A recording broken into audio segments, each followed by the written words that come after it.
Assalamualaikum warahmatullahi wabarakatuh. Bismillahirrahmanirrahim. Alhamdulillahi rabbil alamin. Wassalatu wassalamu ala asrafil mursalin Sayyidina wa maulana Muhammadin wa ala alihi wa sahbihi ajma'in, amma ba'd. Hadratal muhtaramin, para kiai, para ibu nyai ingkang tansah kawula hormati, ketua ataupun pengurus cabang NU Kecamatan Karanganyar, sugeng rawuh Mas Mukafi.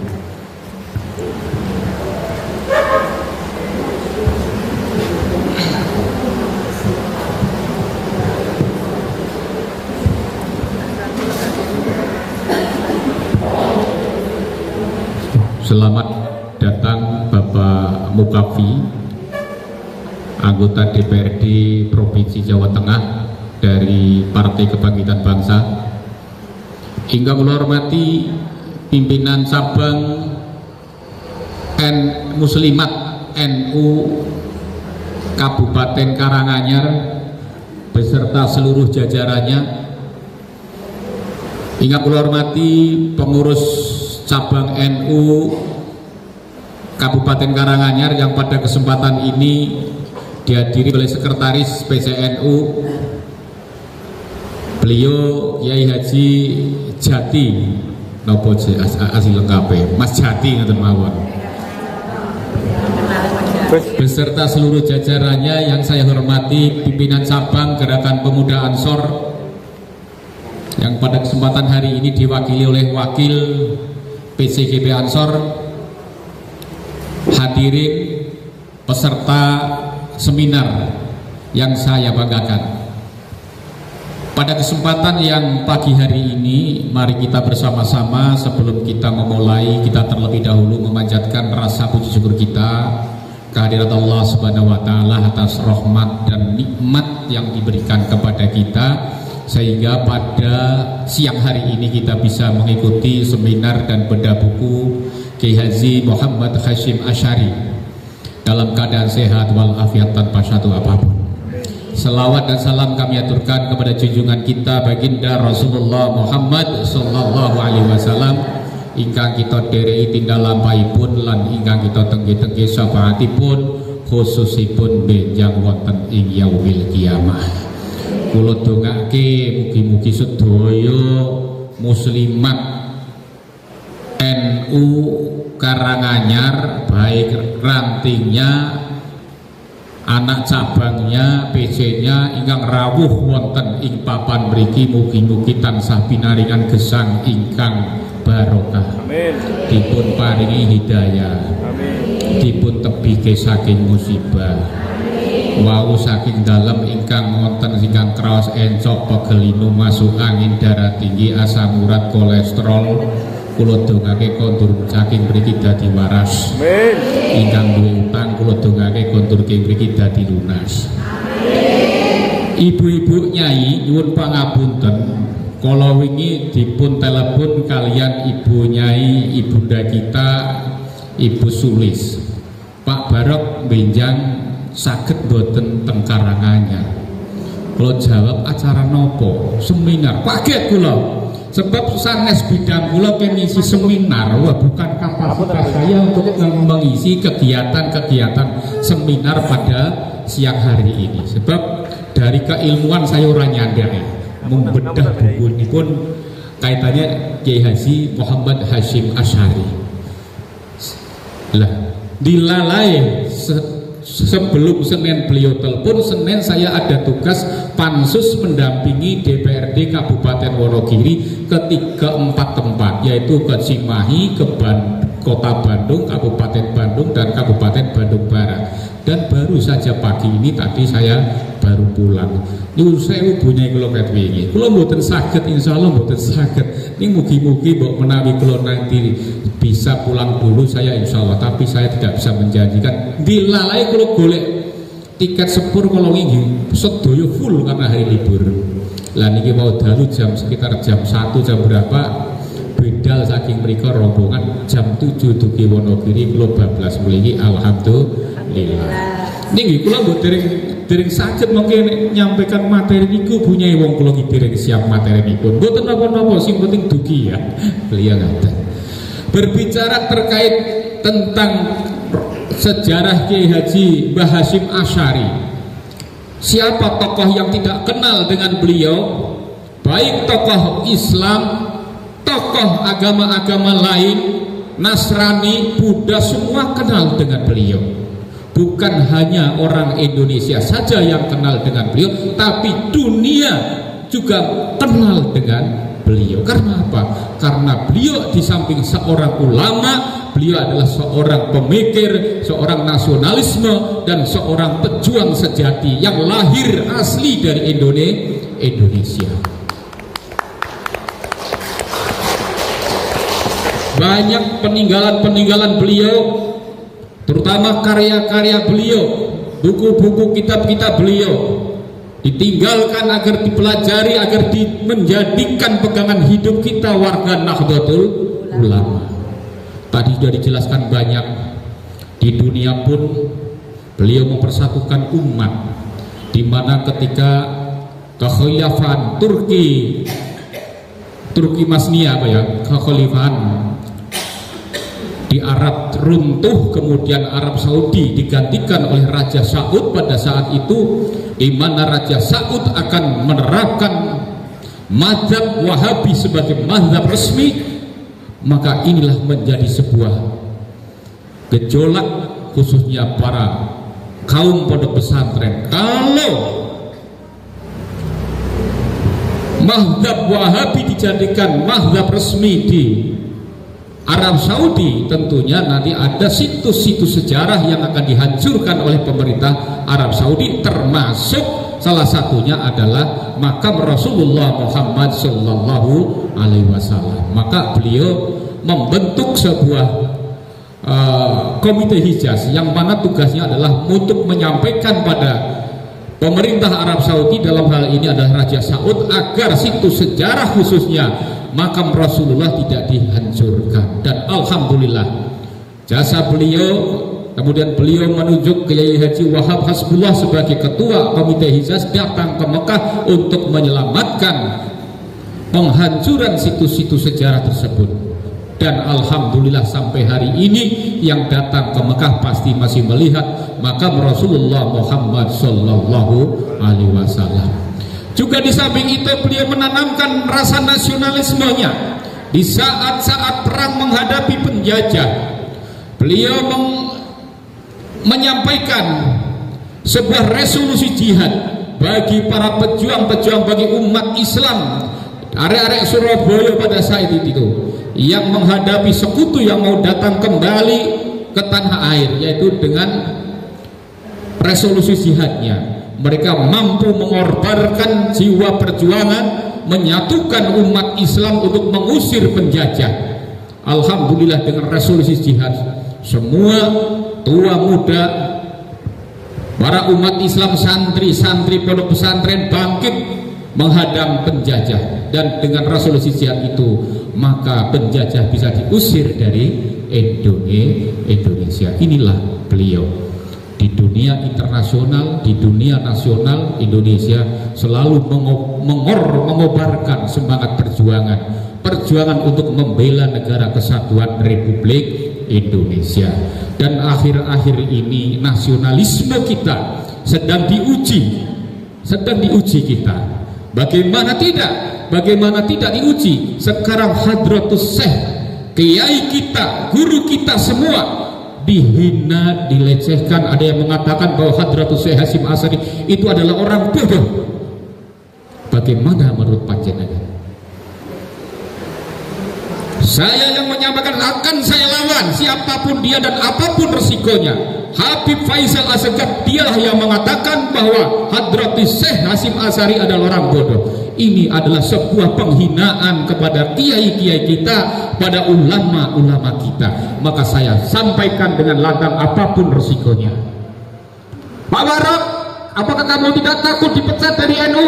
Yo boten takut. Pak Barok, napa jenengan boten khawatir dikeluarkan dari NU? Boten khawatir. Justru saya takut ketika saya menjadi ketua NU, saya tidak bisa berbuat banyak manakala kiai-kiai kita dihina, manakala lembaga-lembaga kita dihina, manakala sejarah kita dibelokkan. Inilah yang saya takuti. Jadi bukan sebuah jabatan yang melekat pada diri saya. Jabatan itu tidak selamanya. Jabatan itu bisa membawa kita kepada hal-hal yang buruk manakala kita tidak amanah. Oleh karena itu, mungkin panjenengan telah melihat media-media saat ini, hari ini bagaimana. Tidak saya tanggapi, karena itu adalah resiko dari perjuangan saya meneruskan perjuangan Hadratus Syekh Hasyim Asy'ari. Yang terakhir tadi, jenengan menerima boten, nama Hadratus Syekh Hasyim Asy'ari dikeluarkan dari kamus sejarah, kemudian dimasukkan para tokoh-tokoh pengkhianat PKI, Musa Al-Munawar, DNI dimasukkan dalam kamus sejarah, sedangkan kiai kita yang begitu gigihnya berjuang untuk menegakkan negara kesatuan Republik Indonesia dikeluarkan. Apakah kita akan diam? Inilah tugas kita sebagai warga Nahdlatul Ulama, terutama para muslimat ibu-ibu, sebagai yang mempunyai peranan penting dalam mendidik anak-anak kita. Jangan sampai anak-anak kita ikut-ikutan dengan gerakan-gerakan yang akan menghancurkan masa depan Nahdlatul Ulama. Jadi ngoten, banyak sekali persoalan-persoalan. Lho Pak Barok, kalau disuruh pilih mana antara PWI dengan NU? Jawabannya angel. Iya, dua-duanya. Tapi kalau dikeluarkan ya siap.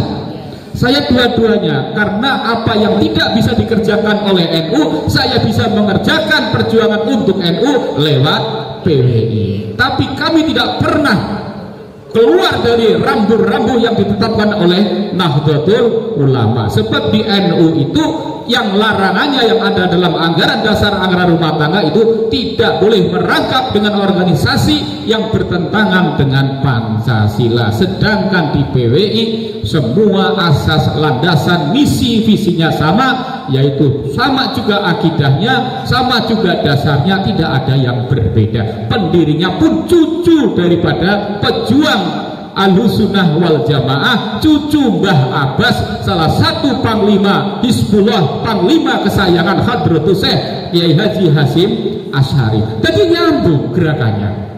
Jadi nyambung. Dan apa yang kita perjuangkan nyambung. Pergerakannya pun nyambung, menyelamatkan Nahdlatul Ulama dari gangguan-gangguan orang-orang yang selama ini mengaku dzurriyyah Rasul tetapi akhlaknya jauh daripada akhlak Rasul. Nyambung dengan Mbah Hasyim, nyambung. Maka saya beserta teman-teman yang lain termasuk Mbak Lis, itu luar biasa Sri Kandi Nasional yang menjadi tumpuan dari pergerakan-pergerakan perempuan-perempuan Wali Songo di Indonesia ini. Beliau juga termasuk pengurus pusat, juga pengurus daerah di Kabupaten Karanganyar ini. Dan mudah-mudahan dalam perjuangan ini, walaupun di awalnya sangat sulit, tapi insya Allah yang saya selalu sampaikan kepada teman-teman Wali Songo, musuh kita adalah orang-orang yang ingin mengganggu NU, orang-orang yang ingin mengganggu masa depan dan keutuhan negara Republik Indonesia, bukan sesama pribumi. Kalau ada muhibin bagaimana? Kita lakukan edukasi, kita lakukan penyadaran kepada mereka agar sadar apa yang disampaikan oleh kelompok-kelompok yang selama ini menyampaikan kurofat-kurofat dan lain sebagainya adalah mari kita tinggalkan, mari kita kembali kepada kiai-kiai Nusantara kita, kiai-kiai NU yang sudah jelas keilmuannya, yang sebelah sudah jelas sanad ilmuannya, yang sudah jelas nasabnya, yang sudah jelas latar belakangnya. Sekarang kita lihat kehidupan kita sehari-hari di daerah. Saya melakukan ini bukan tanpa dasar. Pertama kali saya menolak gerakan Wahhabib di Solo Raya berawal ketika kami rapat PCNU se-Solo Raya di Karanganyar. Ternyata banyak sekali keluhan-keluhan, masukan-masukan dari PCNU se-Solo Raya. Di Wonogiri setiap ada pengajian Habib, para jamaah dimintai, ada yang dimintai kambing, ada yang dimintai sapi.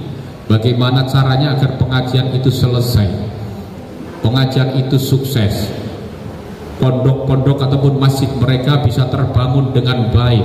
Lama-lama mereka menjerit, mungkin karena Wonogiri daerah ekonominya berbeda dengan Karanganyar. Kalau Wonogiri kalau dimintai terus-menerus jelas menjerit. Maka saya selaku ketua NU merasa terpanggil ketika ada jamaah kita menjerit seperti itu. Ternyata sama ketika di Karanganyar pada waktu itu di rumahnya Ki Aziz Rois Surya PCNU Karanganyar. Muncullah maka NU Solo Raya harus mengambil sikap, yaitu harus menolak, harus melarang warga Nahdlatul Ulama mengundang Habib ketika ada kegiatan-kegiatan keorganisasian. Maka saya sampaikan, meledaklah pada saat itu. Maka saya termasuk orang yang diintimidasi dan didatangi kurang lebih 200 orang dari Ponorogo, tapi saya tetap berdiri kokoh menghadapi mereka bahwa ini Wonogiri adalah wilayah saya. Saya memberikan instruksi karena saya melindungi, menjaga umat saya dari penderitaan, dari penindasan oleh orang-orang yang ingin menindas warga Nahdlatul Ulama. Apapun yang terjadi pada umat saya, maka saya harus melindungi umat saya.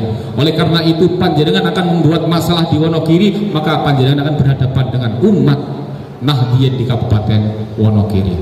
Inilah daripada apa yang saya sampaikan dan apa yang saya perjuangkan selama ini terkait masalah pergerakan Nahdlatul Ulama, terkait meneruskan perjuangan Hadratus Syekh Hasyim Asy'ari tentang nasionalisme. Memang sekarang nasionalisme kita, para remaja dan semuanya sekarang sudah menurun. Walaupun sering ada slogan-slogan NKRI harga mati, namun ketika negara dalam ancaman mereka tidak bisa berbuat banyak. Karena apa? Mungkin karena ewuh perkewuh, gurune adalah muhibin dan lain sebagainya. Maka lewat perjuangan Wali Songolah sebagai pergerakan alternatif untuk menyelamatkan NU, untuk menyelamatkan negara kesatuan Republik Indonesia. Saya kira sekilas itu dari saya, dan nanti diteruskan oleh pembicara resmi. Sebenarnya saya bukan pembicara inti, pembicara intinya Kiai Jati selaku tokoh muda kita dan juga teman juga di NU, tapi beliau tahu tentang saya bagaimana kenakalan saya di NU. Saya adalah tidak sesuai dengan apa yang mereka saya tentang, tapi tentang dalam arti tentang untuk kebenaran, bukan tentang untuk kejelekan. Saya kira itu, kurang lebihnya mohon maaf. Wallahumma billahi wa bihi. Wassalamualaikum warahmatullahi wabarakatuh.